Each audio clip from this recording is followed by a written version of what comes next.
Most people don't realize how much their personal information is being bought and sold every day. Data brokers are making billions, pulling details about you from public records and the internet, and then packaging and selling it, usually without your consent. That's how your information lands in the hands of scammers, spammers, even stalkers. It's why you get endless robocalls and why ads seem to follow you everywhere. That's where Aura comes in. Aura actively removes your data from broker sites and keeps it off. They also instantly alert you if your information shows up in a breach or on the dark web. But Aura goes beyond data protection. With one app, you get a VPN, antivirus, password manager, spam call protection, dark web monitoring, and even up to $5 million in identity theft insurance. All backed by 24/7 US-based fraud support. Other companies might sell just credit monitoring or just a VPN. Aura gives you all of it, together, at the same price competitors charge for just one service. Start your free trial today at aura.com/remove. Protect yourself now at aura.com/remove. Welcome to another episode of the Wisco Fanatic Show, where we cover the Packers, Bucks, Brewers, and Badgers basketball and football teams from an optimistic and realistic perspective. Welcome back to another Wisco Fanatics Wednesday. We have a bunch of Brewer games as we are nearing the month of June. This will actually be our last show in the month of May. So today we have 7 Milwaukee Brewer games to discuss. We do get to discuss 2 sweeps. So we get to have some good news, some bad news, and then end on good news. So we have the third game from the Brewers-Cubs series that started and ended last Wednesday. And then we have the Dodgers series from over the weekend. And then we have the 3-game series from the St. Louis Cardinals being in Milwaukee that just ended about an hour ago. Mm-hmm. So we have 7 games. And then today also continues our minor league reports where we are digging into the stats of the Low A Wilson Warbirds and the Arizona Rookie League team. A month from now, when we do that same report, it's also going to include the 2 Dominican Summer Leagues. So you won't hear anything about guys today like Ricky Monies, who was a big name that was very excited in the offseason. So we won't have that until next month because the Dominican League does not start until June 1st. So that'll give us an opportunity to have a little bit of a sample size next month before we start talking about numbers and stuff like that for guys who have been playing for a few weeks. So that being said, we're going to start at the major league level like we always do with the Brewers finishing a sweep of the Cardinals. Jake, what did you take away going from last Wednesday? Yeah, so first of 2 Kyle Harrison games this week. So Kyle Harrison is on an absolute tear this season. We're going to talk second best pitcher. Yeah, pretty insane that he's the second best pitcher because on a lot of teams he'd be the best pitcher. We are in a situation where I get that. I mean, if Mizorowski wasn't doing like all time, like never been done stuff, that we'd be having like an insane 1A, 1B conversation. No, we really would. And their styles kind of contradict each other too. Like not only like the righty lefty, but Mizorowski's so long and he gets so close to the plate and he throws so much gas. And like Harrison has high velocity as well, but he's a little bit herky jerky. So, I mean, you get that contrast too. And the thing about baseball is there's so many little nuances to how everybody does everything, right? And Kyle Harrison on this day decided to go 7 shutout innings, 7 innings, 2 hits, 0 earned runs, 1 walk, and 11 strikeouts. Now, facing off against the Cubs is a good way to go 7 innings and get 11 strikeouts because they are just in a world of pain. I don't feel bad, so don't ask if I feel bad because I do not. This is Harrison's second 10-plus strikeout game this season alone. So between him and Mizorowski, they're just going nuts. No, I'm not watching myself talk. You're watching me talk. But 15 of 19 straight retired for Kyle Harrison after giving up a base runner. In this one, the 3rd shutout of the year. I called this a couple things. One, I called this the Hamilton-Harrison Hall game. And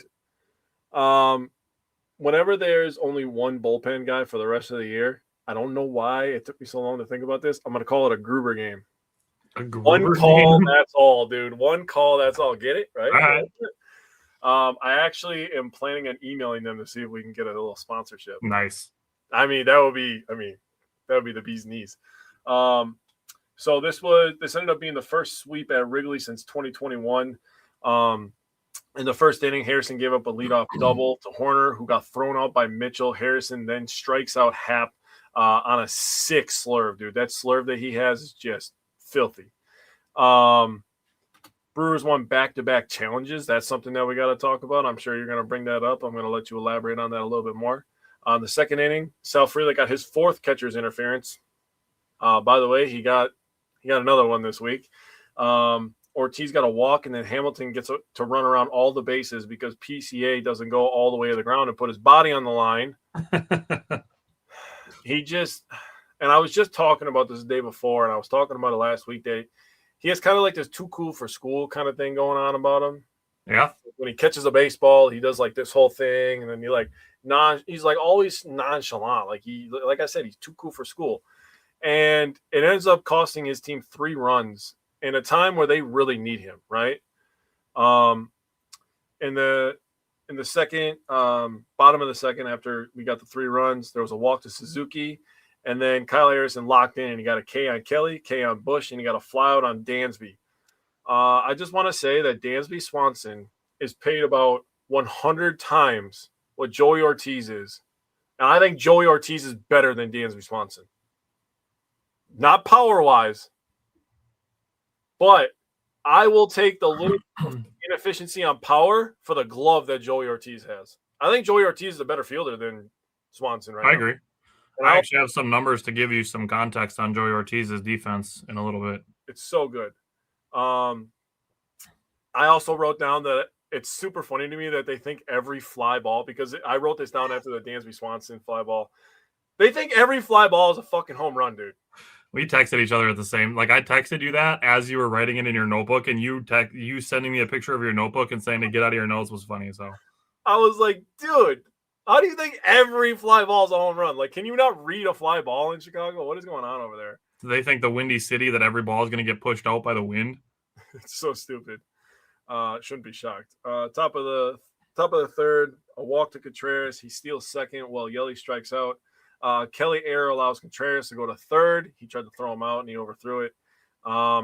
Mitchell then struck out, and Bowers gets another 2-out RBI, number 105 for the Brewers on the season, and extends his hitting streak to a career high 11, and on base streak to I think he tied his career high with this one, 21. So after that, got the 4-0. The Brewers ended up tacking on another run. But in the series, the Brewers scored 19 runs, and the Cubs scored 5. Yikes.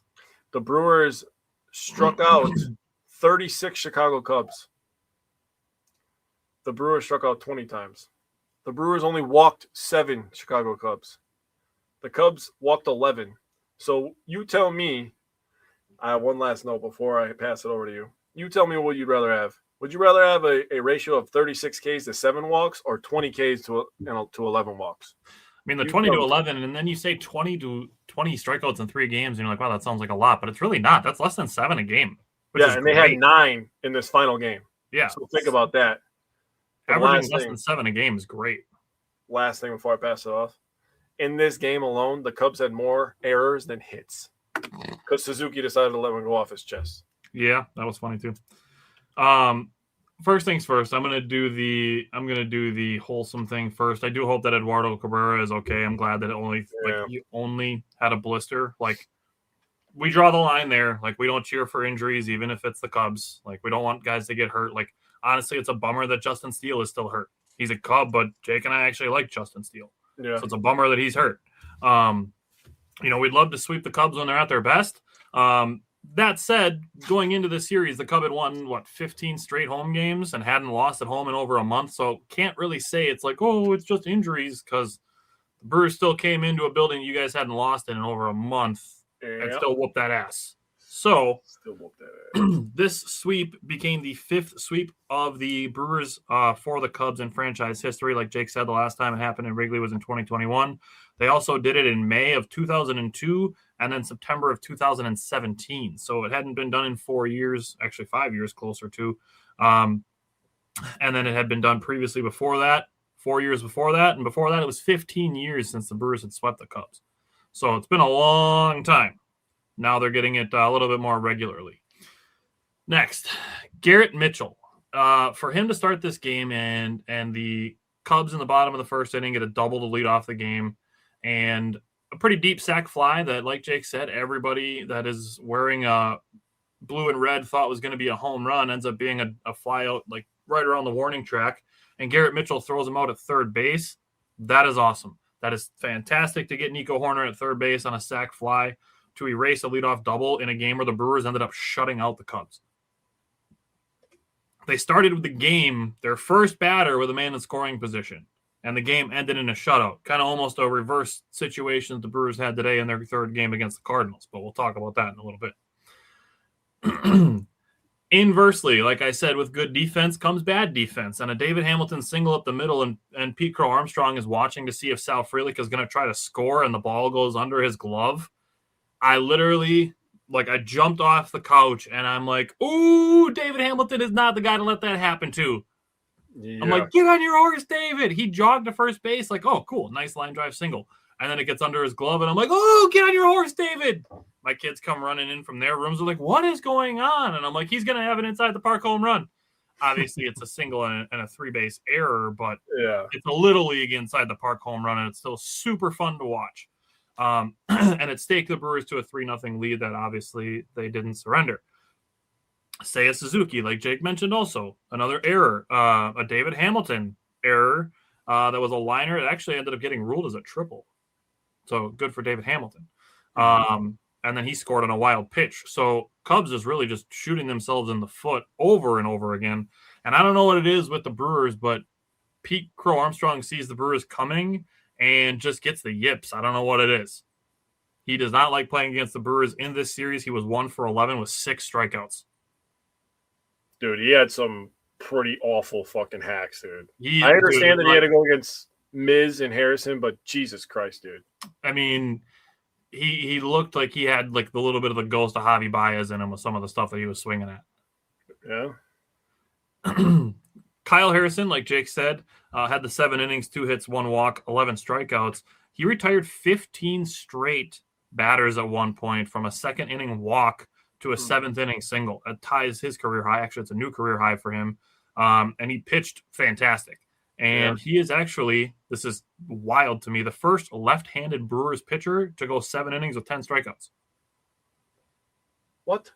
Right? I know. Holy shit. It seems like that should be pretty easy to do, but first lefty to go 7 innings with 10 Ks. Wow, that's very interesting. That is extremely interesting, and I know the guy that you're thinking of, and I have a Kyle Harrison stat to compare with him later. Yep. So Brewers finish off a sweep, get a shutout to do it, and it's just vibes are good as we're leaving Chicago. Yeah. Vibes stay good. Game 1 against the Dodgers. Welcome to William Contreras' first inning, Los Angeles Dodgers. Contreras gets a challenge, overturns a Shohei stolen base into a caught stealing. So good challenge by Murphy. Then after a pair of singles by Jackson Chourio and Bryce Terang, he hit a first pitch dinger to get the party started for the batting offensively. I wanted to use this discussion to also bring up another example of what I mean when I'm saying that I want the Brewers to be selectively aggressive. Is the Brewers saw 38 pitches in the first inning. They got 6 hits and a walk, and then an RBI, a sac fly by Sal Frelick. Like all of those things for the Brewers to be doing that. And also a same inning where William Contreras hits a first pitch home run. And I'm not trying to be like, oh, only swing at the pitches you hit home runs on. Like that's not what I'm getting at. Like the example that I gave last week was Terang seeing 4 changeups in an at-bat, 3 of them being balls and another one being an opposite field double. Like that's the kind of thing I'm talking about. It is being that selectively aggressive. Like don't wait, like let several good pitches pass you by waiting for the perfect pitch. Start swinging at good pitches instead of waiting only for great ones.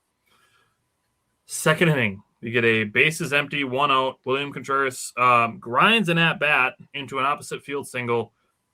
Andrew Vaughn puts a double into the right center gap in a 32-pitch second inning. You'd love to see that. Then, Dodgers came into the series 4th in home runs, 3rd in batting average, 2nd in OPS, 3rd in runs.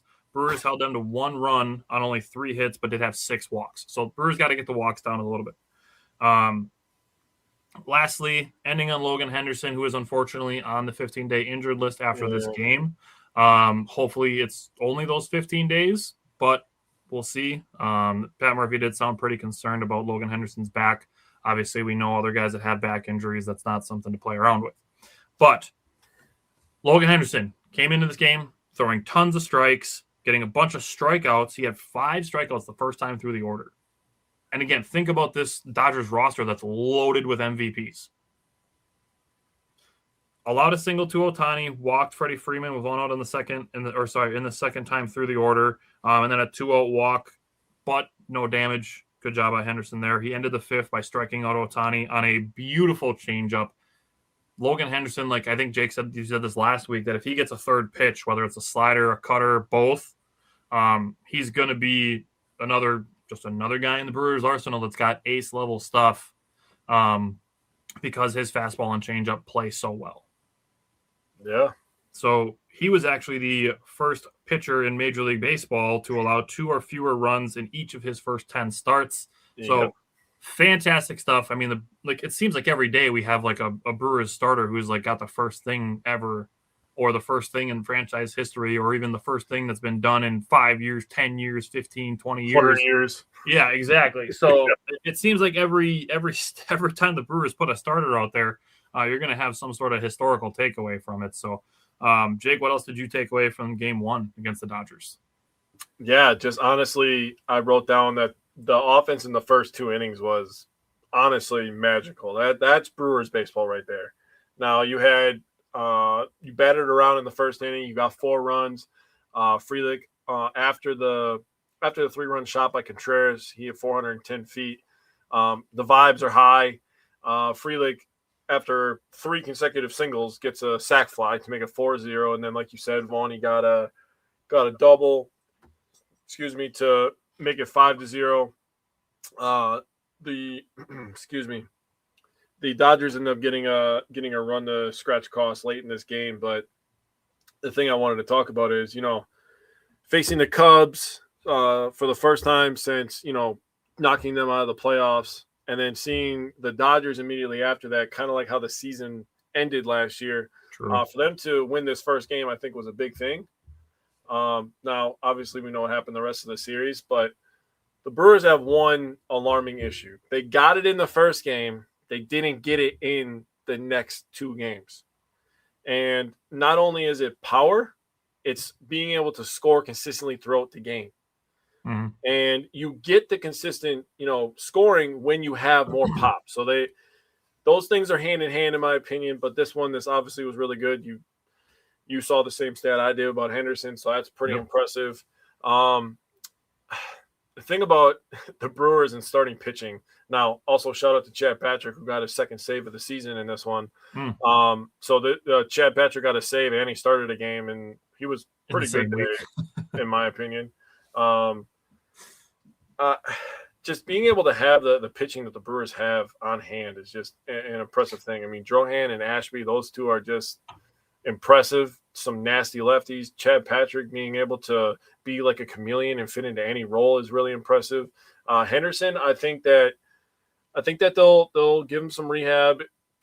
I've seen people online talking about this being like maintenance, kind of like how they treat Woody, where they kind of want him to be good for down the stretch. But it's like the guy only has 10 starts, so how much can you really lean on him when you really need it? You know what I mean? Right. If anything, he needs more starts. Well, and the other thing of it is like the positional depth for starting pitching is so stupid. Like, you have no reason to risk it. Yeah, exactly. Steve said if Mizorowski and Harrison pitched in that series, I think they win 2 of 3. And I have that conclusion when we finish this series up. When we get to game 3, I have thoughts. Yeah, that's fair.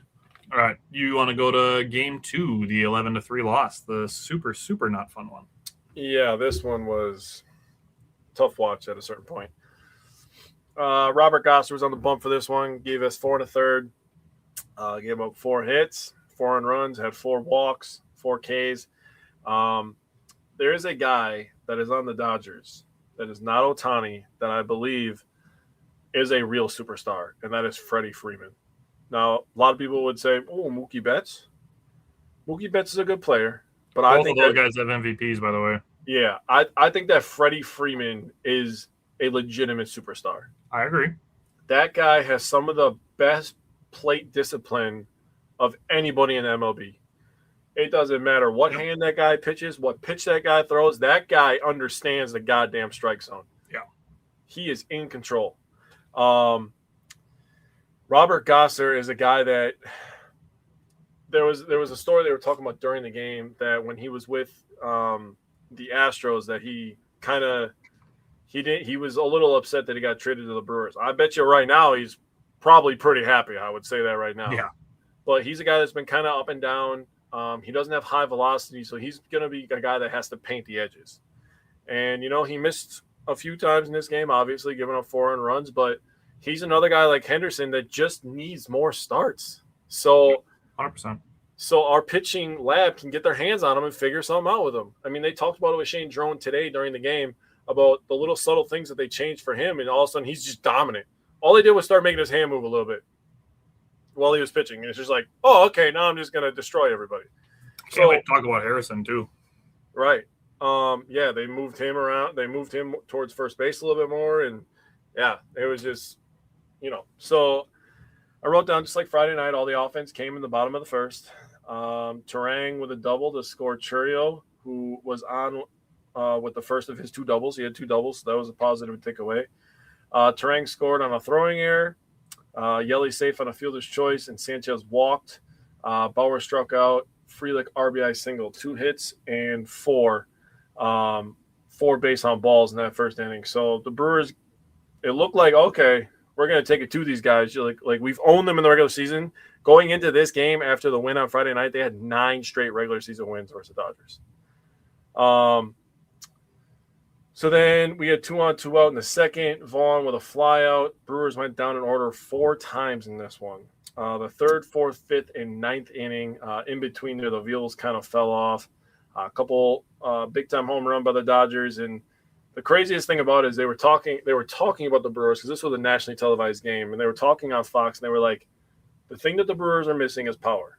And I was like, oh, yeah, it's pretty clear. I mean, you can just look at numbers. You don't even have to watch them play. Just go to the home run leaderboard.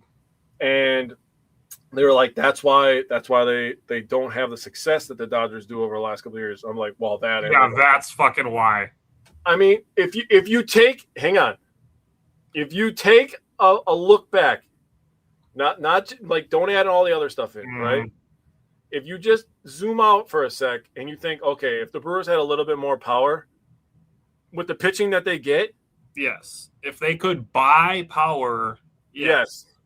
I was watching and I was like, well, yeah, if you completely ignore the fact that they're able to pay somebody $700 million and then, defer the payments. Yeah, a lot of people would be a lot better in back-to-back champs. But they made a good point, and then right away a big-time 3-run home run. I'm like, for the love of God, why did that happen as you were talking about it, dude? Mm-hmm. But, it is what it is. Hall got beat up a little bit. Woodford got beat up a little bit. But those are 2 guys that are part of the B and C bullpen. Those aren't the A bullpen guys, which we weren't going to waste on today. But, it was positive that they got the offense going early. They've been doing that a lot over the last 2 weeks. They got to get the consistent offense part down, which they didn't do at all in this series. Yeah. And the crazy thing is that they made Sasaki throw 35 pitches in the first inning, and they put up another 3 spot, which is great. Yeah. And it was a bummer where I thought Gosser actually got off to a much better start in this game. He only threw 22 pitches in the first inning instead of 40 like he threw against the Twins. Yeah. Only had a 1-out walk in that first inning, so it's like, okay, cool. Gosser's off to a much better start. Feeling good. You get the 3 runs. You jump out to a 3-0 lead. Great. He gave up a 1-out triple in the second inning and then got a nasty strikeout versus Teoscar Hernandez. Like tied his bottom half in a knot. Not as bad as the one that Mizorowski got on Willie Castro against the Twins last year, but still pretty nasty swing. The guy was not prepared for it, and it made him trip over his own feet in the batter's box. And then he allowed 4 runs and 5 batters in the top of the 4th inning, and it's like, shit. And that's where, like Jake's saying, that the wheels came off. Yeah. And then the other thing and Jake didn't mention this, and it's something that's worth mentioning, and it's not like an excuse thing, but Andy Pages got to second base, and was able to see Robert Gosser's pitch grips and was able to relay the pitches to home plate, which is not illegal. Like, it's not. You can do that. And Pat Murphy talked about it after the game. He's like, we do it. We study it, like stuff like that. Because that's, if you can get to second base and then you can have an advantage and see what your opponent is doing, like that's an advantage versus using cameras to do that and then relaying pitches from the dugout. That you cannot do. That's Patriots level cheating. That's Astros level cheating. Well, yeah. I was That's just literally what the Astros did, but yes. Yeah. But yes, I get what you're getting at too with the Patriots comment. But Gosser, I think, just was a little more focused on getting the guy out at the plate and not focusing on the guy at second base, who, if he turned around, might have seen him with his arm up in the air, kind of signaling pitches, and then he'd be like, oh, shit, and he's got to cover his glove up a little bit better. That's, to Jake's point, that's a learning thing. Yep. Like I said, it's not an excuse, but it makes it a lot easier to try to guess which pitch you're throwing when you know which pitch is coming. Yeah. Like, yes, hitting a baseball is still a very hard thing to do, but Teoscar Hernandez does not need a lot of help. No, he's pretty good. That guy can hit plenty of dingers. Wasn't he the World Series MVP? He had a big time home run, right? I feel like he was World Series MVP. I might be mistaken, but I kind of don't think I am. I'll check. Keep going. I feel like I'm going to end up being right. No, it was Ohtani. Nope, that was the NLC. Oh, duh, it was Yamamoto. Duh. It was Yamamoto. Oh, yeah. They literally showed that when he started the next game. Duh. Yeah, he was going nuts in the playoffs last year. Because he threw a couple complete games, one of them against the Brewers. But Teoscar Hernandez was probably still their best batter in the World Series. I know he had a couple big home runs. But anyways, that doesn't help Robert Gosser, but like Jake said, that's an experience thing. You mentioned the 2 doubles and 2 at-bats for Chourio. I wanted to make mention also. Those came off of 2 different pitches, which is good to see. It's good to see Chourio not just punishing fastballs, but also being able to hit off speed stuff. I think people forget that he's 21. So, there's a lot of growing left for that kid to do. So it's not just, he's not just immediate superstar. He's definitely a star with, all-time superstar potential. But he's still 21, so he's still got a lot of time to grow, and still I would say probably 2 or 3 years before he's even in his prime. Mm-hmm. That said, I don't love that when the Brewers ended up getting down in this game, there was a situation where going into the 4th inning, the bottom of the 4th inning, they ended up being down 4-3 after having the 3-0 lead. And the plate discipline, boom, out the window. Don't love that. There was Jackson Chourio and Jake Bauers both swinging at pitches that were coming across at their eyes. Guys, I get that you're trying to get some runs on the board and get some guys on base, but damn. Yeah. Swinging pitches at the eyes is not how you're going to get that done. So plate discipline still has to remain intact even when you're losing, even when you give up a lead, because the game was not over at that point. It was 4-3. It's a bummer being up 3-0, and then your opponent scores 4 unanswered. The game's not over by any means. Not even halfway over at that point. No. DL Hall gave up a single to Ohtani in an at-bat that he touched 98, which is awesome. Love to see that. Love to see DL Hall reaching 98. Did get an inning-ending grounding double play.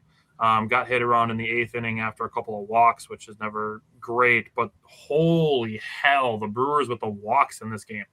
Jake just mentioned that the Brewers drew 11 walks against the Cubs in that series. Yeah, I know. The Brewers walked 11 batters in Game 2 against the Dodgers. Please don't do that. That sets you up for a big loss. That gives a lot of traffic to an opponent that does not need that help. No, they don't. And we get to Game 3, and I do still have something good to say this game. Because we haven't talked a lot about it, but now this is going to be the second time this week about Garrett Mitchell's defense. Because he threw a guy out in that 3rd game against the Cubs. This game, he is just all over the place in center field. Like Garrett Mitchell, his range in center field, there were 2 balls just in the first inning hit to each gap, and Garrett Mitchell ran them both down. Mm-hmm. So it's not like he's just got, range to right center or range to left center. That dude makes it so that the guys in the corners, outfields barely have to move because Garrett Mitchell's running shit down. So credit needs to be given there. Brandon Sproat dealt with some traffic, but he gets to the top of the 3rd inning and he gets his first 1-2-3 inning. And the guys that he gets his 1-2-3 inning against are Mookie Betts, Freddie Freeman, and Kyle Tucker.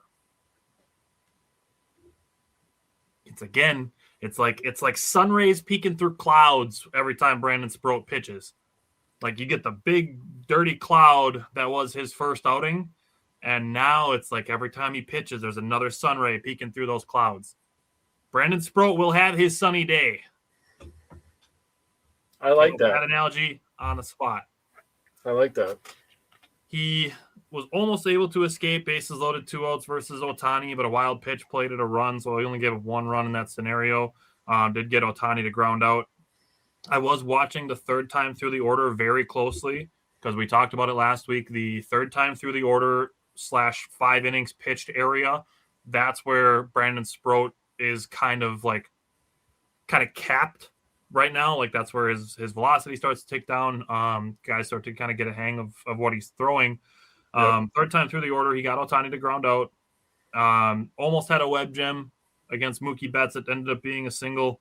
A long at bat versus Freddie Freeman, who Jake just raved about, drew a walk. So the 3rd time through in the 5th inning is where he can grow. He pitched 4+ innings, had 4 hits, 4 walks. Again, another guy that's got to get the walks down, gave up 3 earned runs, a couple that scored inherited, but did quietly tie his career high with 7 strikeouts. Yep. And then Drowan came in, and unfortunately, the Dodgers kind of just blew the game open with a triple and a home run, and 1-1 became 5-1 in about 3 minutes.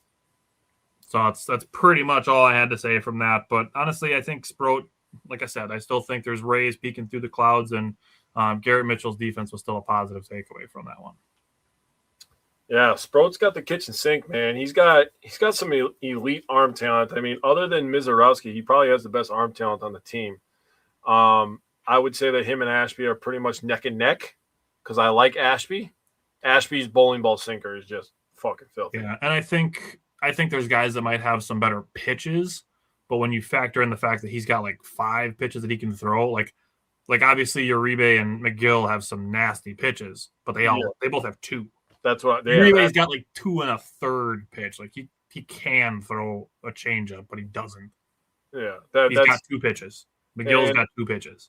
I weigh the ability to be able to throw 5 pitches. And I think that's where your Ashby, bringing up Ashby is valid. Yeah, I mean, because Ashby, he touched a freaking 100 miles per hour today. Yeah, that was awesome. And then he dropped a freaking nasty, I don't know if it was a slider or a curveball. He throws like 76-mile-an-hour curveballs. If he's throwing 100-mile-an-hour fastballs and a 76-mile-an-hour curveball, yeah, screw that. I mean, and that's not to say that guys like Shane Drowan and Dale Hall don't have some nasty stuff too, but I'm just saying, like, in terms of like arm talent, Sproat might be second. I mean, Kyle Harrison's very good. Don't get me wrong. He's got better Sproat's command. got more velo. Yeah, that's what I'm saying. He's got more growth to do as a locator, but yeah, I wouldn't disagree with you if you said Sproat has the second most arm talent. Definitely an argument to be made, right? If you said Harrison, I wouldn't argue with you either. But yeah, I wouldn't either. But the Brewers in this one, they had another early lead. So I mean, if nothing else, they're getting ahead of people and trying to play from ahead, and that's what they have to do with their style of play. So they got ahead.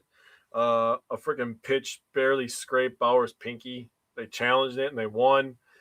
Mitchell with a good piece of hitting got his pitch. He smacked it to center. Got Bauer's a third. Sal with a contact play to score Bauer's.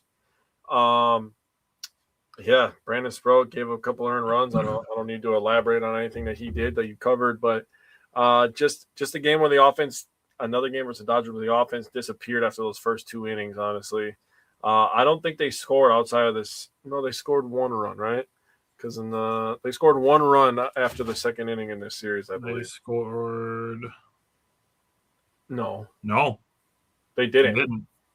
Yeah, all their offense came in the first 2 innings.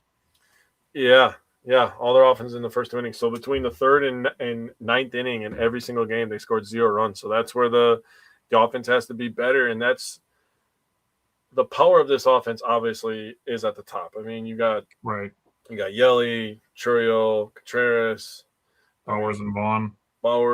I mean, then after that, it's just guys trying to just find a way to get on base. Garrett Mitchell looks like he's getting there this week. He is. And I actually do have some numbers because Garrett Mitchell's starting to heat up. He was like this to start the season, and me and you were like, "Oh God, I'm so glad I was patient with that guy." Then it was like this, and it's like, "Good God, he needs some seasoning." And then now it's starting to even out a little bit. We're starting to see. It's almost like he's got like 150 career games under his belt. Yeah, so I mean he's going to be just fine. I want people to understand that. When people were bringing up to DFA him, I was like, holy shit. If I would have seen that, I would have just muted that person because there's no way the people didn't respond, but I was like, yo, you need to calm down. They're like, well, they need to at least send him down to AAA. I'm like, no, they don't, dude. What is that going to do? Blake Perkins is that person. Blake Perkins will be sent down at some point here pretty soon. As soon as Lockridge or Badu are healthy. Yeah, and then after that, then we're going to have to start having some conversations about Rengifo on Thursday. We should already probably be having that conversation with as good as Jet Williams and Cooper Pratt are playing in AAA right now. But to your point, like the ups and downs are there. So, I mean, maybe some patience is due, but not right now. Let's go to game 1 of the Cardinals series. What'd you take away from Monday? First of all, Dollar Dog Day. Got to give a shout out to the dog in the square, the pocket square. Yeah. Gotta give a shout out to that. Dillard having a pocket hot dog. That was some elite level stuff, I'm gonna say. Another Gruber game. So Mizorowski just dazzled. I mean, just incredible stuff from Mizorowski. Another 7 innings, 2 hits, gave up his first earned run of the month, which is insane to say, but it might lose him the pitcher of the month to Sanchez because I'll have to check Sanchez's stats today because he had his last outing of the month today, and he had yet to give up a run in May. Did he pitch today yet? I'll look it up. Oh yeah, well he hasn't given up a run because it's in the 6th inning and there's 0 runs. But Mizorowski, he'll pitch one more time. Oh wait, yeah, because he'll pitch on Sunday, right? Yeah, he'll pitch on Sunday. So Mizorowski will have one more outing, and in this one, he had 1 walk and 12 strikeouts, dude. So not only did he get to hand it to the Cubs, he got to hand it to the Cardinals fans. But the offense, a base on ball for Churio to lead this thing off. Caught stealing at second. Challenge. Play wasn't even close. I don't understand why we had to challenge the goddamn thing. Terang got a strikeout and a good piece of hitting from Contreras for an early 1-0 lead. Stop me if you heard that before. Yelly looked real comfortable for being a left-on-left battle, but he owns him. He cranked a homer, Oppo Taco, for a 3-0 lead for the Brewers. In the 2nd inning, they got 1 hit. They got an infield single from Mitchell. 3rd inning, 0 hits. 4th inning, they got 2 hits, a double from Vaughn, and a single from Rengifo. They couldn't cash in. In the 5th inning, they got 1 hit from Churio. On 3rd, after he got to 2nd off a steal, safe at 3rd on an error. They got a base on ball to Contreras and got Yellow to roll over one, still 3-0. In the 6th inning, Vaughn got a hit. Vaughn was on one on Monday. Rengifo got a walk on base for the 2nd time that day. Perkins fly out to deep center field. It was actually pretty nice to see him get into one a little bit instead of just rolling over one in the infield. And Mitchell produced an RBI, 4-1 Brewers, 2 hits and 1 run. The 7th inning, Terang got a walk. Yelly got a single. He went 3 for 5 on this day. Oh, no. I'm sorry. I'm ahead of myself. He did get a single, though. Then Vaughn got his 3rd hit and 2nd double. This one was an RBI, 5-1 Brewers. No hits for either team in the 8th, and Ashby a quiet 9th. Brewers cruise to victory. I'll hold off on some of the missed stuff. I hogged all the missed stats last week, so if you want to give all the missed stats, that's totally up to you, but the floor is yours.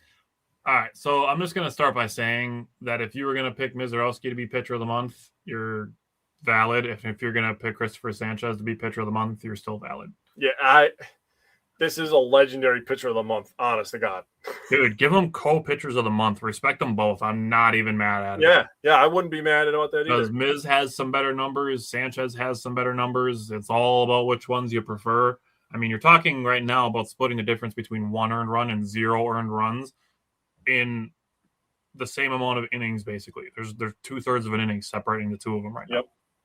And like I said, Mizorowski still has another outing. So if he goes out there and strikes out 12 again, I mean, his strikeout numbers are going to look nasty for the month. They already do. He's already got 13 more than Sanchez this month. Yeah, he has 49 to 36. He's got 49, and Sanchez has 36 plus whatever he gives up or whatever he gets today. I'd have to look at the individual game. If I go to the Philly game, box score, Sanchez has 8. Oh, he has 8 now. Okay. Yeah. And he's still pitching. So even if he finishes with 10, he's going to have 46. Miz is going to have 11, and he'd have 60 strikeouts in a month. You're talking about the potential for Jacob Mizorowski to have a 300 strikeout season, which I think has happened, like 5 times ever? I have to look this up. Oh, my God. I would love to know how many single-season strikeout times there have been 300. Like, I feel like Verlander's probably done it. Like, CC maybe. Scherzer maybe. Holy shit. Chris Sale do it. I had to look this up first. I wanted to see what the single season strikeout record was. 513. God damn. Well, it was in 1884, bro. Those guys pitched every day. Yeah, when everybody was throwing 13 innings every game.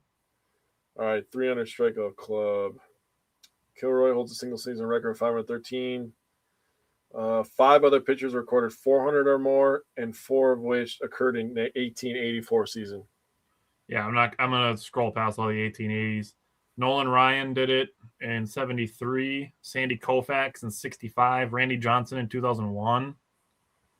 Nolan Ryan in 1974. Randy Johnson in 1999. Yep. A couple more 1880s, a 1904, 1946. Bob Feller did it. Randy Johnson in 2000. Bunch more 1800s. Nolan Ryan again. Randy Johnson in 02. Yep. Randy Johnson in 98. Okay, so this is Randy Johnson, Nolan Ryan, Garrett Cole in 2019 is probably the last guy to do it. Chris Sale is on there. Okay, so it's been done more than 5 times, but Verlander did it in 2019 as well, and Scherzer did it in 2018. And Scherzer in 2018. Look at me. Yeah. I knew some of the names. I was wrong with the quantity by a lot, but I mean, there's been like 70 ever, 75, and that's not including guys who have been on there more than once. Yeah. Wow. That's very interesting. Mizorowski has an opportunity to be one of those guys. I'm pretty excited about that. He's got 100 strikeouts in 11 starts. So if he makes about 33 to 35 starts, very, very conceivable that he's got 300 strikeouts at the end of the season. Yeah. Love that. Okay. So in this game specifically on Monday, Mizorowski issued a 6-pitch walk to start the game, but then needed just 7 pitches to go strikeout, ground out, which is awesome to get 2 strikeouts on 6 pitches and then get a ground out on the next pitch. You'd almost think that if there were 2 3-pitch strikeouts, that the guy who's batting next is taking at least 2 pitches just to try to drive out Mizorowski's pitch count. 11 of the 13 pitches that he threw in that first inning were 101 miles an hour or faster. That is awesome. He did take a no-hitter into the 6th inning, and his scoreless streak of 30 innings did end. He tied Freddie Peralta for the second longest streak in franchise history with 30 innings straight scoreless. Set the record for 100-plus mile-an-hour pitches in a single game with 57. The previous record was Hunter Green with 47. So he broke a record by 10, which is nuts. Mm-hmm. And he's also the first guy to reach 100 strikeouts this season. And his 7 innings pitched, 2 hits, 1 walk, 1 earned run, 12 strikeouts, which tied his career high. One thing that I came across and think is worth mentioning is the barrel rate against Mizorowski. In 2025, it was 7.9. In 2026, it's 2.4. He's in the 94th percentile for barrel rate. And I'm just going to display his baseball savant because look how much red is on his baseball savant page. And the crazy thing is notice in the middle here, his chase percentage is only in the 61st percentile. He's striking out dudes with stuff, not with chasing. That means he's getting strikeouts inside the strike zone. Mizorowski has been damn near untouchable. Yeah. And his command is getting better. Super exciting. And just wait till I put Harrison's up because it looks almost the same. I know. I looked at it. Most people don't realize how much their personal information is being bought and sold every day. Data brokers are making billions, pulling details about you from public records and the internet, and then packaging and selling it, usually without your consent. That's how your information lands in the hands of scammers, spammers, even stalkers. It's why you get endless robocalls and why ads seem to follow you everywhere. That's where Aura comes in. Aura actively removes your data from broker sites and keeps it off. They also instantly alert you if your information shows up in a breach or on the dark web. But Aura goes beyond data protection. With one app, you get a VPN, antivirus, password manager, spam call protection, dark web monitoring, and even up to $5 million in identity theft insurance. All backed by 24/7 US-based fraud support. Other companies might sell just credit monitoring or just a VPN. Aura gives you all of it, together, at the same price competitors charge for just one service. Start your free trial today at aura.com/remove. Protect yourself now at aura.com/remove. I looked at Harrison's yesterday. So Mizorowski, just fantastic game. And then, like you said, Vaughn had the 3 hits. 2 of them were doubles. 2 of them were opposite field hits. So if Andrew Vaughn is going to start using the opposite field too, I mean, that just makes him more dangerous, just like it does anybody else that's doing that. I like your idea of calling things the Gruber game because you only need one call. I like that. Oh, yeah. Aaron Ashby finished this one out. Is there anything you wanted to pile on? I just wanted to share some numbers that the Brewers shared. Mizorowski currently leads the MLB in strikeouts with 100. K percentage at 40.3%. K to walk percentage at 32.7%. K per 9 at 14.06 and average at 152. People are hitting a 152, which after I talk about Kyle Harrison again, I'm going to talk about a guy he got traded for. 152 is actually pretty close to his average right now. Oof. It's funny just looking at his pitching values. Like his pitching run value is the 100th percentile. His fastball run value is at the 97th, and his breaking pitch run value is at the 100th. Yeah. He's literally the best in baseball at 2 out of the 3 things. Not a lot of off-speed stuff, but he doesn't really throw changeups. He's got literally like 2% of his usage is changeups. So his fastball, slider, and the occasional curveball is just mowing. Mm-hmm. Okay, let's go to game 2 from Tuesday night. Last night's game. What did you take away in the 6-0 win? Well, first, like I said, this is the second of Kyle Harrison starts this week. He went 6 innings in this one, 4 hits, and only had 2 Ks. So he's pitching to contact. The Cardinals were like, yeah, we're not going to be like the Chicago Cubs and sit up here and just let him destroy us inside the strike zone. We're going to try to get some contact. They're a young team. They got some good team speed. So yeah, let's try to get on base and see what happens. Well, the Brewers, I'll talk about Harrison in a sec here. Brewers scoreless through 3, got a solo shot from Bowers. I texted you, freaking finally, dude. Oh, my God. Yeah. Who, by the way, about Bowers, he had a very fun and interesting night last night. Yeah, dude, that was awesome. Crab walked on the between first and second base. He homered. Then he had the tarps off section to say his name. Then he got a ground ball directly to him. That was a funny moment. Yeah. Also, dude, that was awesome. Justin said, I think I'm just going to bet the Brewers money line the rest of the season and come out ahead. Dude, you should bet that, and you should always, at the beginning of the season, take the over on wins. Seriously, they do not learn. They do not learn with this Brewers team. Ooh, we're going to put them right next to the Reds. Yeah. Yeah, how's that looking right now? So, and then the Brewers opened the gates in the 5th inning. They got bases loaded from the top of the lineup. Yelly got a double. Chorio and Terang got walks. And I texted you. I said, Contreras is probably the last person that you want to face with the bases loaded and nobody else on this roster. I mean, the best contact hitter. He can hit it to power to all fields at any time on any pitch. Yeah. If you're thinking about anybody, I mean, now Yelly is pretty high on the list, but Contreras is probably number one where I'm like, yeah, I don't really want to face this guy. Yeah, I wouldn't. Yeah. He got a double of his own to score 2. Bauer's got a strikeout, so there's 2 on and 1 away from Mitchell, who got all of it. I wrote dead center in my notes in all caps. 421 feet, home run number 3, 5 runs on 3 hits and 3 walks. Rengifo also got a walk, so I wanted to give that a shout out because he's been struggling to get on base, but he's still finding a way to get on base. Yeah. 6-0 Brewers, and that's all they needed really.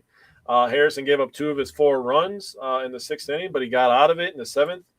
They gave up 1 hit and got a double play. Anderson, nicely done. In the 8th inning, Uribe was very animated after giving up an infield single and a walk. Damn it. I wrote, don't laugh. Okay. Do I think it was funny? Yes, I thought that was funny as hell, dude. Like, I'm not going to – that shit was funny as hell. Thank you, by the way, Justin. I thought that shit was so funny. The 3 pumps, we all know the skit. 3 pumps is a little much. Maybe if you gave me 1, Murphy probably feels the same way. Maybe if you give me 1, he's probably going to be like, hey, let's relax a little bit. But 3 pumps. Could you imagine if Murphy was not happy? But could you imagine if Murphy in his post-game preference would have been like, if he would have done 2 pumps, I would have been okay with it. Dude. Oh, my God. That would have been insane. Vibes would have been insane, but somebody definitely would have got plunked today. Yeah. I mean, I'm glad that they kind of squashed it. It is what it is. I will say that the Cardinals manager, even going back to last year, he is a fiery guy. And Uribe is a very emotional person himself. Yeah. So that's a bad chemical combination. Let's just call it that. Yeah. In the 9th inning, McGill got a fly out, a ground out, a single, and then he got a fly out to get this win. So about Harrison, I'll talk about Mitchell after today's game. First of all, 4th shutout of the year for the Brewers, 2 in the last week. Harrison has a 1.56 ERA. That's the record for lowest ERA in the first 10 games for the Brewers. He was traded. The big piece that he was traded for was Durbin. Now remember, 1.56 is his ERA. Durbin has a batting average of 163. That is fucking bad, dude. Yeah. I don't care what way you look at it. That Harrison, is bad.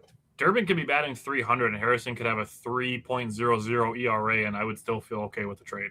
100%. But the way that Harrison is going right now, I'm like, yeah.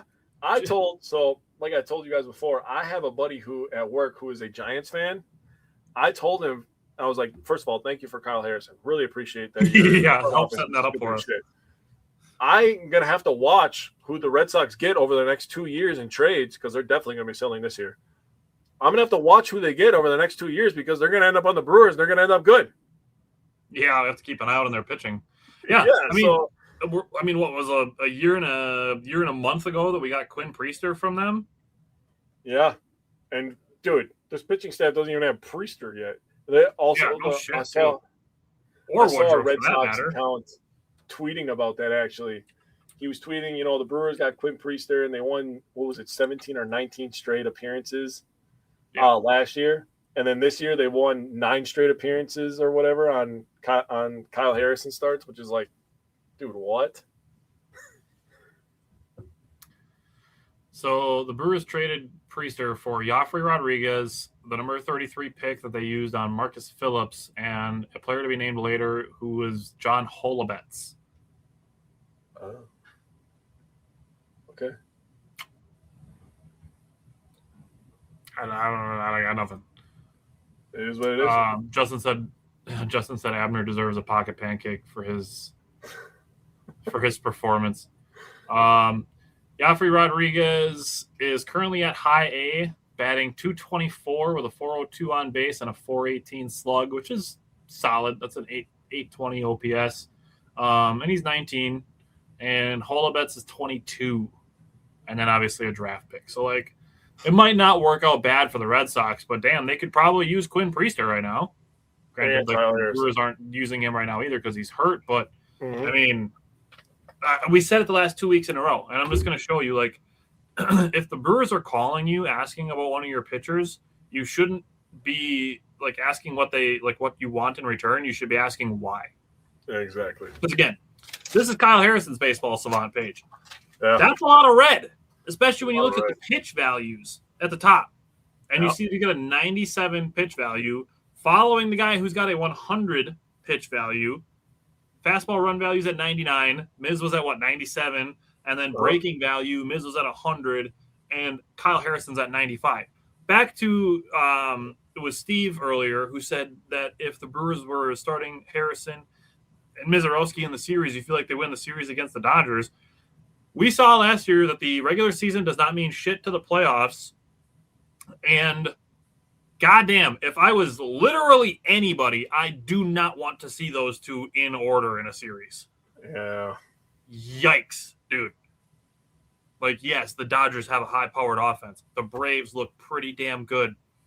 But does anybody want to face those two? Do you feel confident going against those two? Mizorowski has like a .83 ERA this year. It's .29 in May. That's disgusting. And he's barely the best pitcher on this team. Dude, that's crazy to think about. The 10 starts for a lefty, the 157, 156 ERA in the first 10 starts, that record breaks CC Sabathia's record. The record was previously held by CC Sabathia at 159. Kyle Harrison has broken that record. Nice. And the thing with that is we talked a little bit about it. Jake briefly mentioned that Harrison was moved towards the first base side of the pitching rubber, which makes him cross over more, which helps him hide his pitches. That makes it just another split second that the batter doesn't get to see the ball in the hand. Not to mention you already have less than the amount of time it takes to blink to decide if you're swinging or not.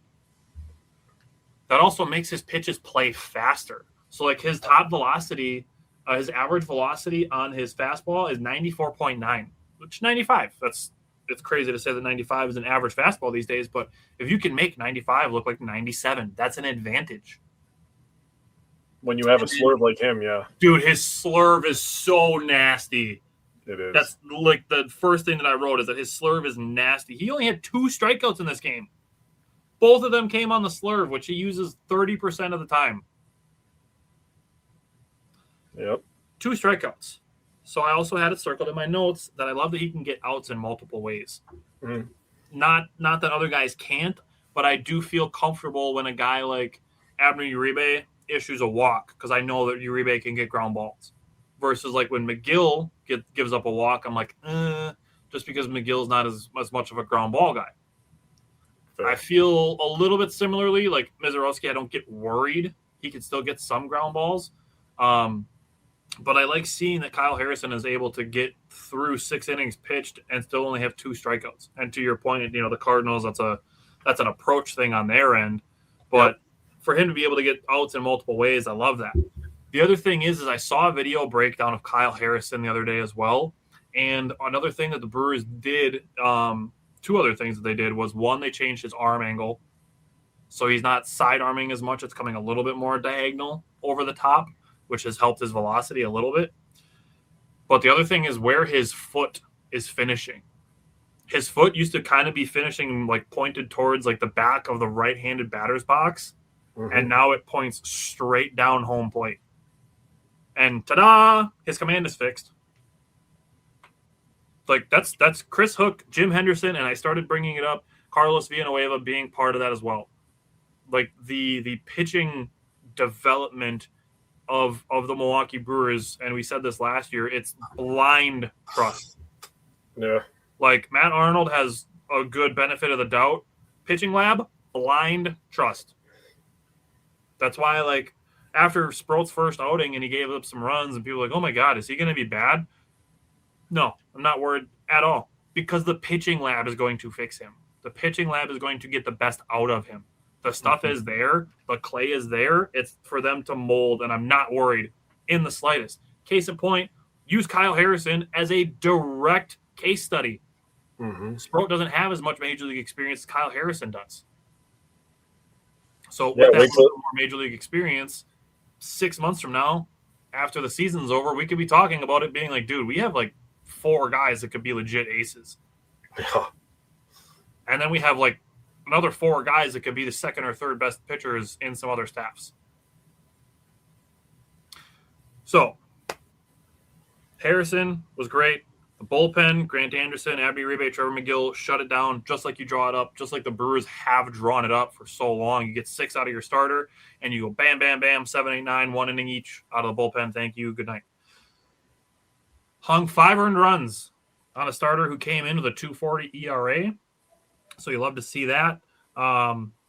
David Hamilton made up for a first inning throwing error with a really nice leaping catch on what was a pretty long at bat with Brian Torres that was the 5th inning.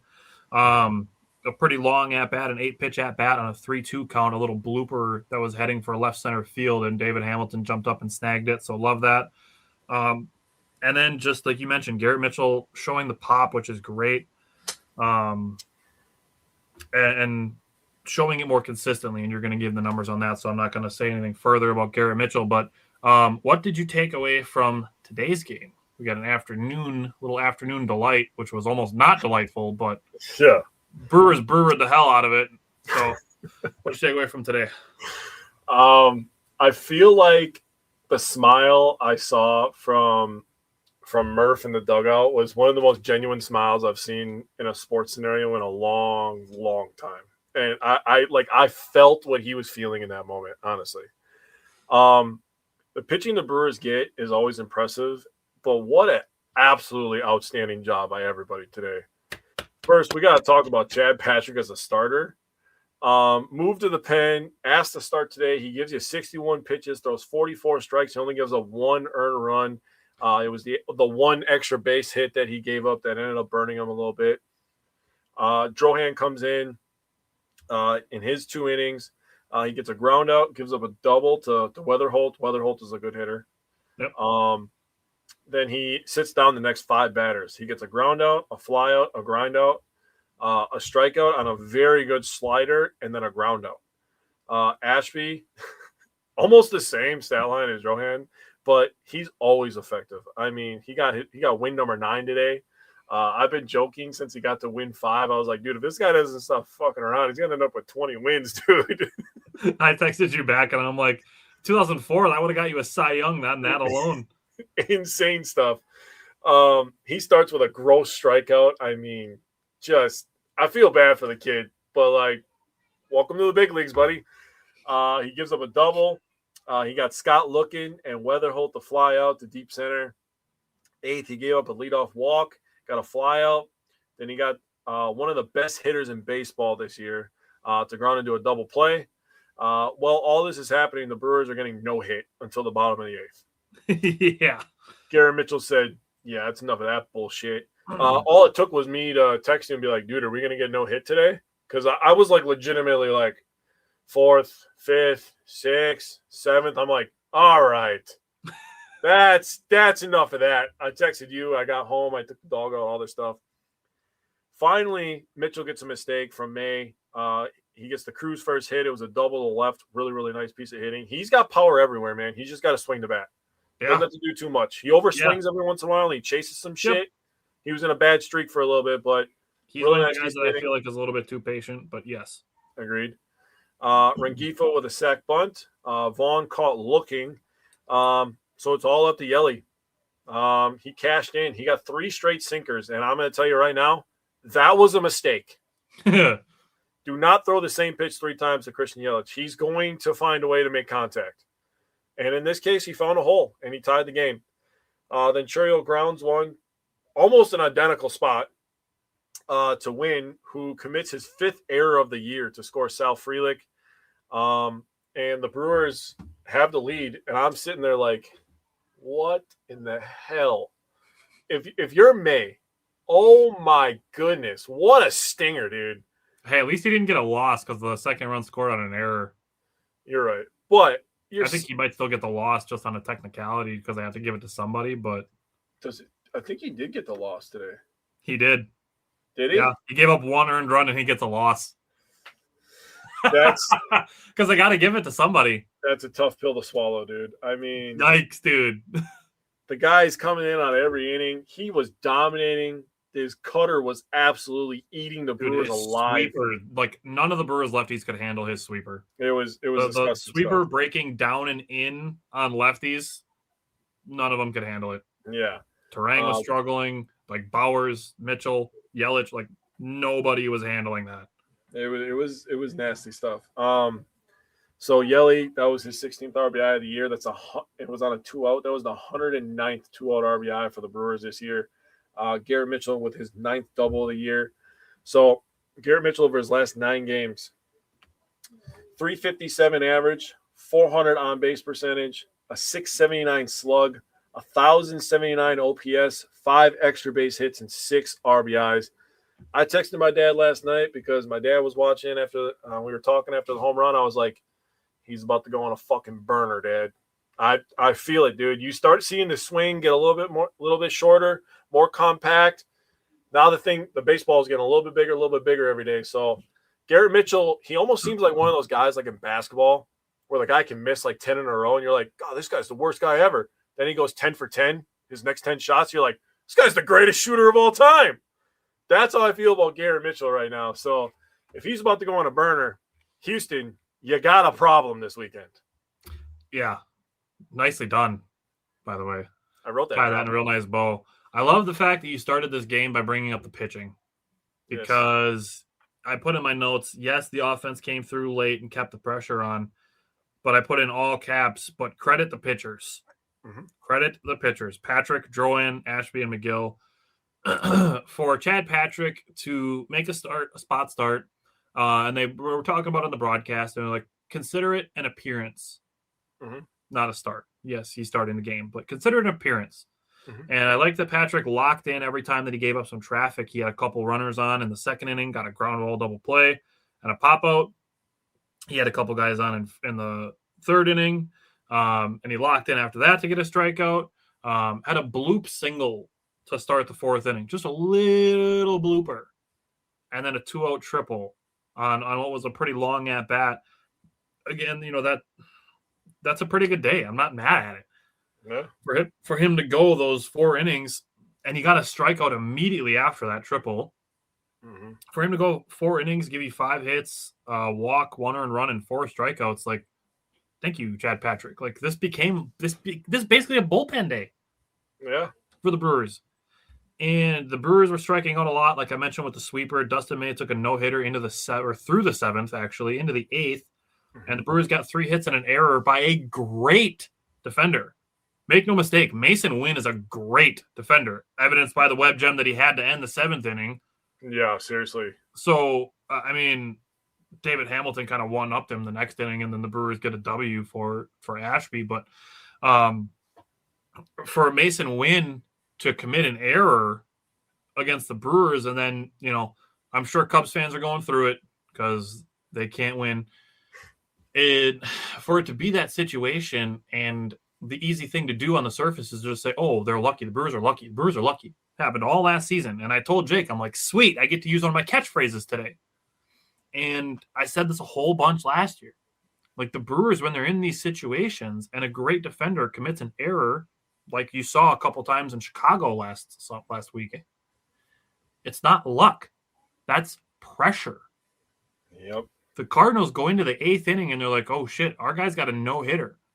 And then the couple hits come through. And then the game gets tied. And they're like, shit, dude, we had a no-hitter coming into this inning. That's pressure. Then there's a guy on third base. You are under pressure to get this last out. Yeah. Mason Wynn, though he's a great defender, he's still young. You put a young guy under pressure, it's not a great recipe. True. And the Brewers were the benefactors of that. And that's what the Brewers do. They don't get lucky. They put pressure on teams. Not to say that they can't get lucky, but the fact that it happens somewhat often, it goes a little bit beyond coincidence. And then you have to really start digging in and finding reasons. And it's because the Brewers put pressure on teams. they kick a leg out, and then they lean on you. That was a good one. That was smooth. All right. Look at us. So, I mean, that's all the Brewers needed to do, and the pitching staff to keep him at 1 run the entire game is excellent stuff. I got a few things before we go into the minor league stuff real quick. Go for it. First of all, first home sweep of St. Louis since June 10th through 12th in 2011. So, been a while. The Brewers are now 15-7 in day games this year, so they like playing in the sunshine. And the Cubs, who've lost 9 in a row now, I believe. Yep.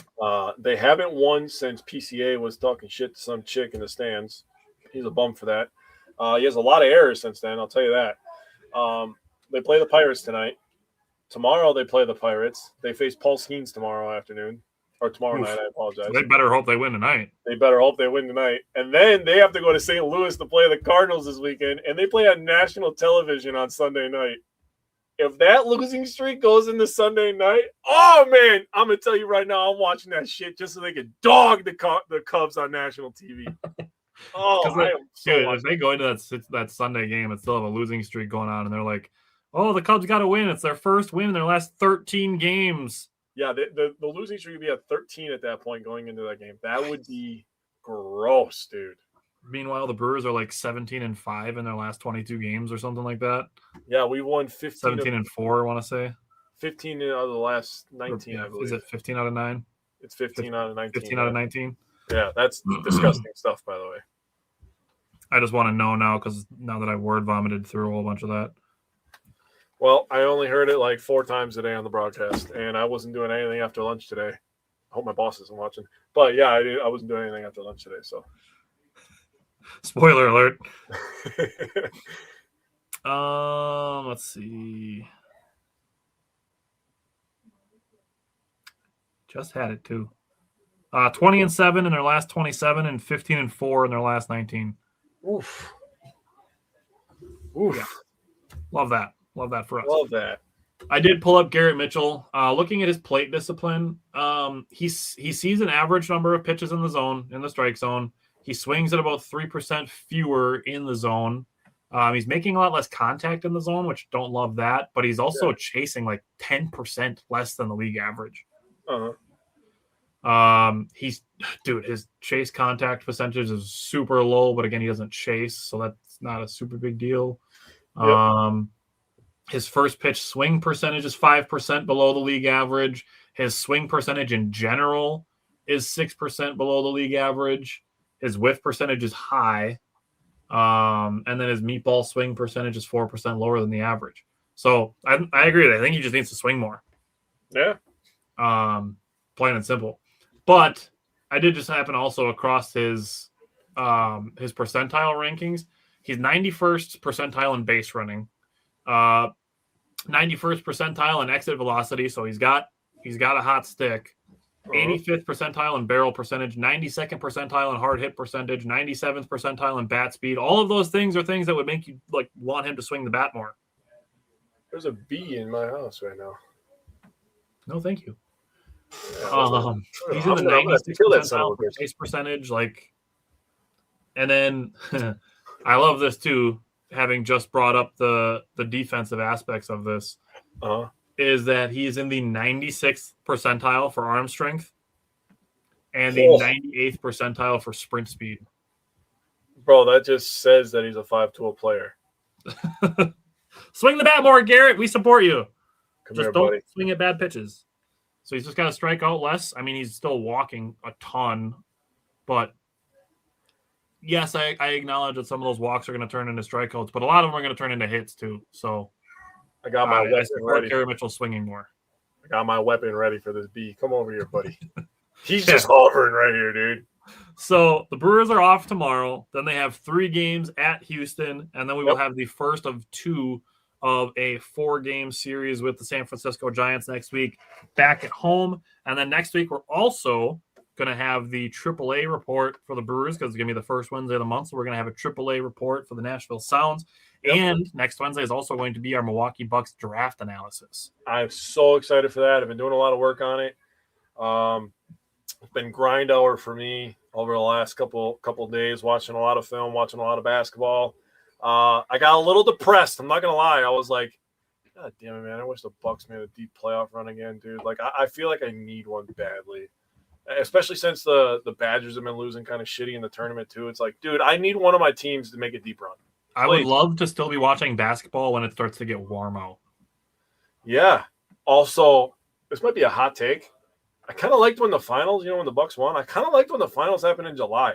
That was kind of tough.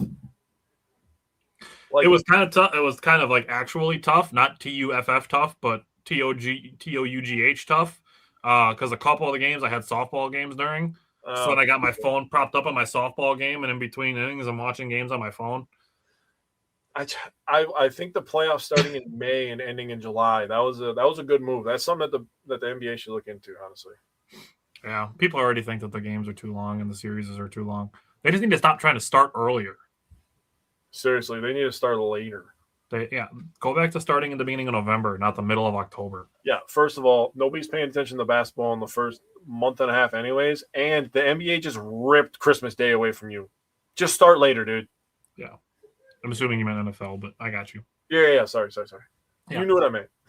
I knew what you meant. I just figured I'd clarify for anybody listening. Yes. Okay.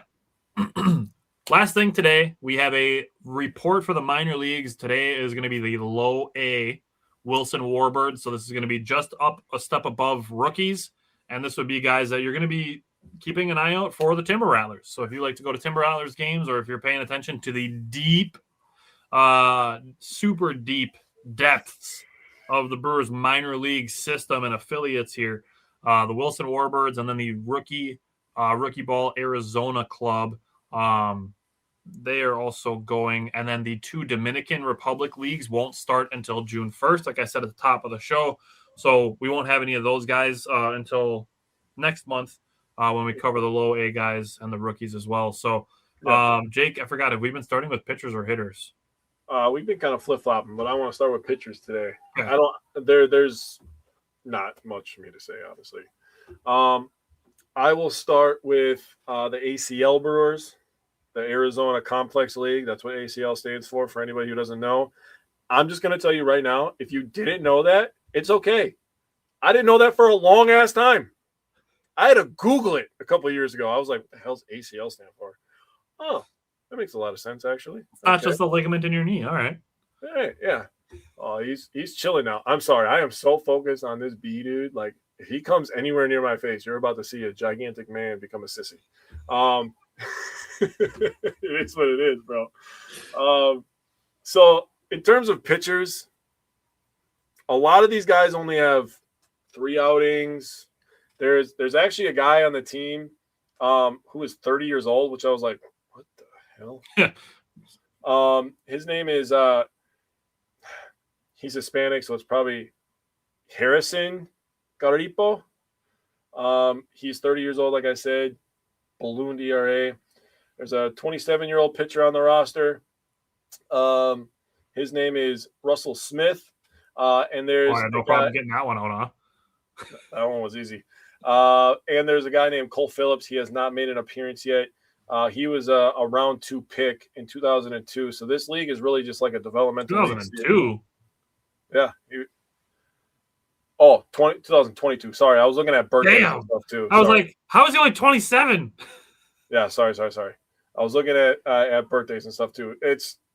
First of all, I am just offended that some of these guys are being born in 2005 and like 2007. I'm like, Jesus Christ, dude, I was a freshman in high school in 2007. But there is 2 guys that I was looking at. McKeel Holden. He's a guy that has 4 games under his belt. This is his first year in the league. He was a round 20 pick in 2025. He's 1-0 with a 2.04 ERA and 17 innings pitched, 18 strikeouts, and a 1.13 ERA. And I'm just gonna fuck this guy's name up. I had to Google some of these guys to find out some things about them.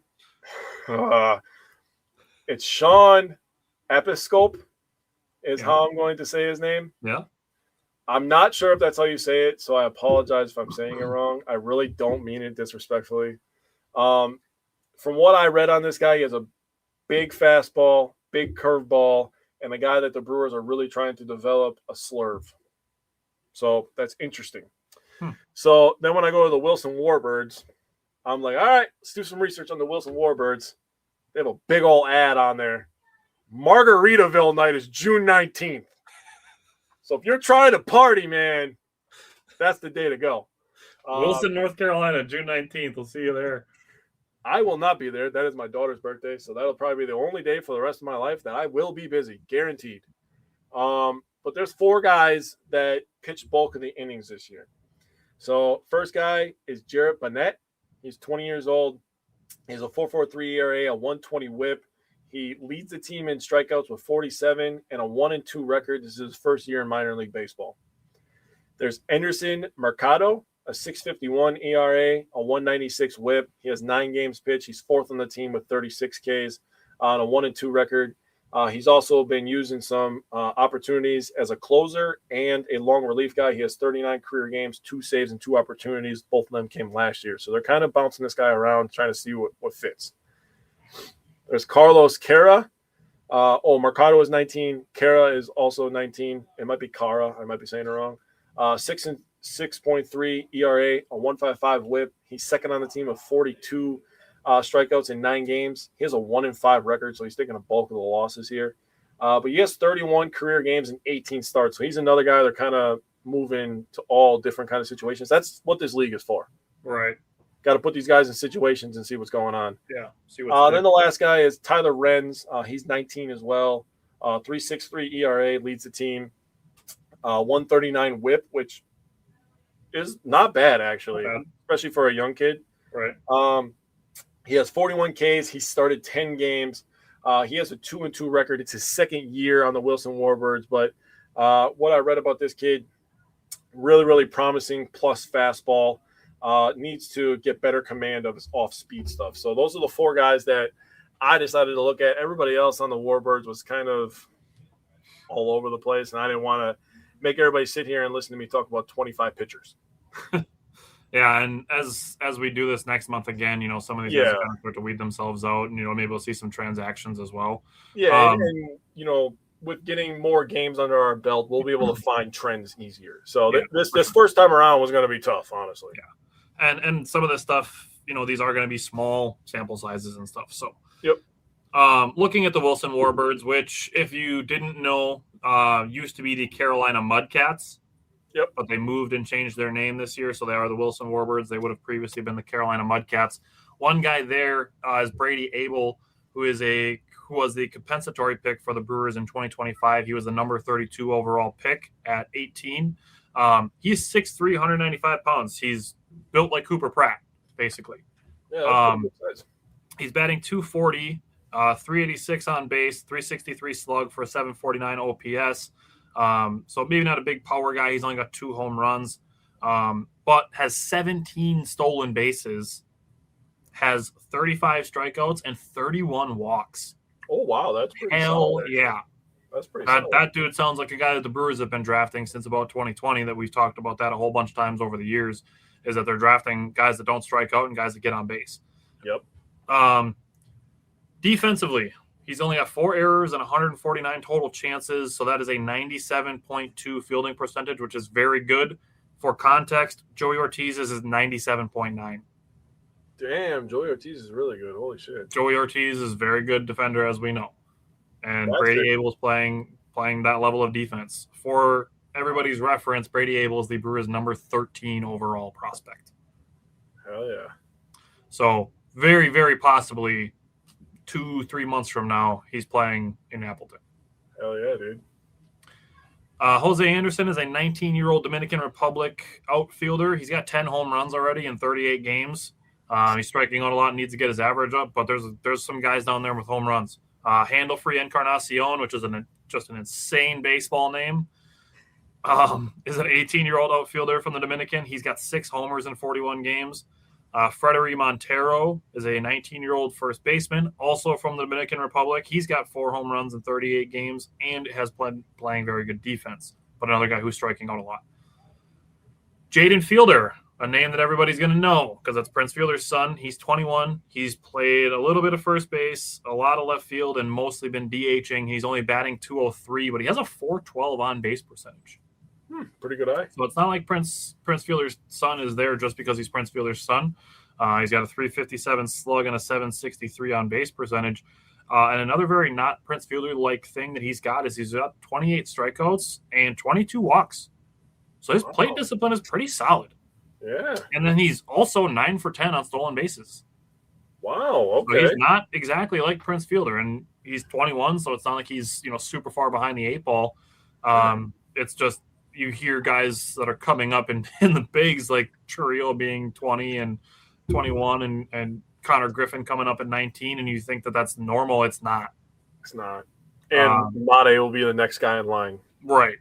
Yeah, stuff like that is not normal. Right. Pedro Ibargüen is a 19-year-old from Venezuela. He's batting .310 with a .416 on base, .440 slug for an .856 OPS. He has 2 home runs and 5 doubles out of his 24 hits. Not a base stealer, but seems to be a high on base guy. Another 19-year-old Venezuelan, Juan Arturo, has 14 stolen bases and a .779 OPS guy for a middle infielder.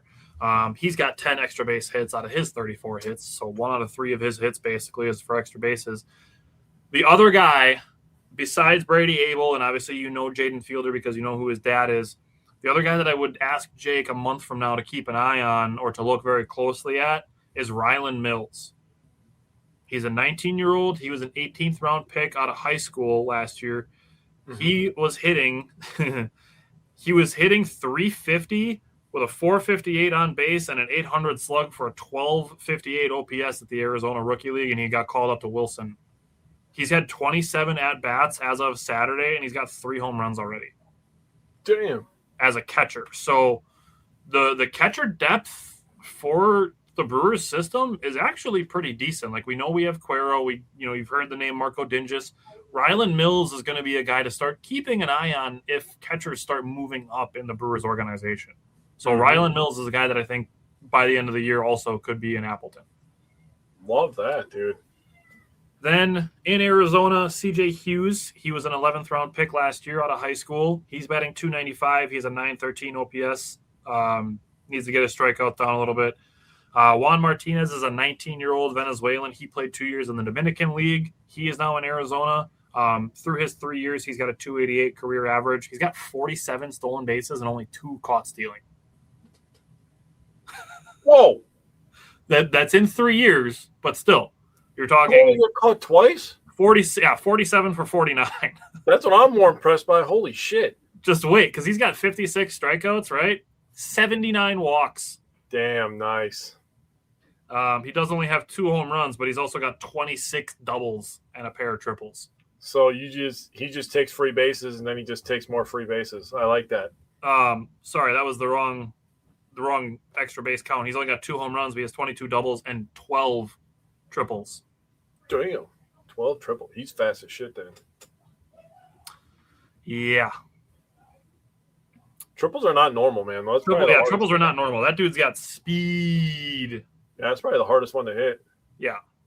Next is Moises Polanco. He's an 18-year-old Venezuelan. He also played 2 years in the Dominican and now is in Arizona. On his 3 years, he's batting .288 or .285 with an .844 OPS. He has 38 stolen bases and 10 caught stealing, so he's still pretty good. 56 strikeouts, 79 walks. Juan Martinez has 49 and 56. So they're both more walks than strikeout guys. He's got 2 home runs, 26 doubles, and 2 stolen bases, or 2 triples. Last 2 guys are the Brewers' number 29 and 30 ranked prospects in their top 30. Braylon Antunes has 16 games. He's got a .226 batting average and a .713 OPS. Has 23 strikeouts and 6 walks. So a lot of work to do there for the Brewers' number 29 prospect. And we're talking super far down the list. And the number 30 is Alexander Frias. He's 18-year-old Dominican Republic. He's got 12 games in, and he's batting .400, so that's great. Has an .1138 OPS, 6 for 8 on stolen bases, 7 strikeouts and 3 walks. Has 7 doubles and 2 home runs. So, that'll be a guy to keep an eye on as well as he's in the Brewers' top 30. But Definitely some interesting things going on down in Low A and in rookie Arizona. And then next month, we'll also have some 2 Dominican rookie league teams to keep an eye on as well. So yeah, there's a lot going on. Brewers, like there's nothing like minor league baseball in any other sport. Like the NBA is getting there a little bit now that they have G League teams and 2-way contracts, but there's still nothing like the way that minor league baseball operates. I think eventually the NBA, I mean, there's been talks about it. They'll create like a European league, and that'll kind of be like a developmental league for some teams. I think they could go to something like that. NFL, they don't need anything like that. Although you could say that like the UFL or whatever the hell the other ones are, like UFL, the XFL, the AAFL, like those could all be like developmental leagues too. They could be, and like guys get signed from that league. But I mean, like it all depends on how you view your practice squads. Basically, do you want those guys to get experience, or do you want them in your building practicing with your guys? Yeah, because college with them getting paid now, that's really, they don't need anything else other than college. Football is different than baseball too. Baseball, you have a longer leash to develop, and there's, like I said before, there's more nuances and stuff. Like football is pretty much like, bro, can you be in the right place at the right time in a split second, and can you get hit in the fucking face and then get up and do it again? Pretty much it. Yep. So yeah, I mean, next week's gonna be AAA, so those are gonna be a lot more familiar names. And then it's going to be AA, single A, and then low A and rookies. So that's how we're going to keep breaking down the minor leagues. So thanks for sticking around to hear about some guys that you might not hear in a Brewers uniform for years, but guys to keep an eye on, future prospects, top 30 prospects, guys to know, names to know. So interesting things going on, like I said, in the minor leagues. But join us next week. More Brewer games, a AAA report, and our Bucks draft coverage, all going to be next Wednesday. So thanks again, and we'll see you guys next week. Yes, sir.